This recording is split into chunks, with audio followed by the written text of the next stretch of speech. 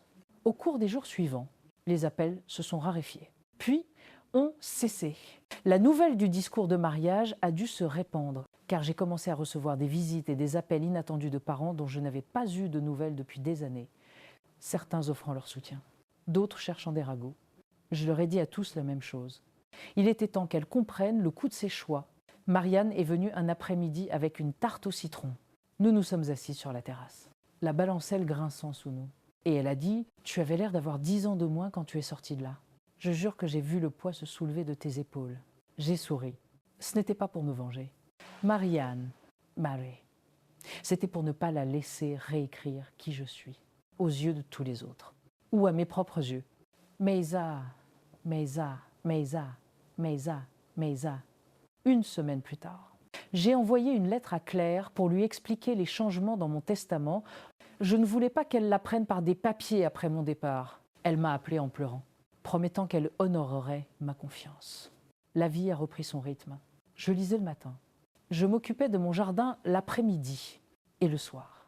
Je m'asseyais avec ma tisane et regardais le soleil se coucher à l'horizon.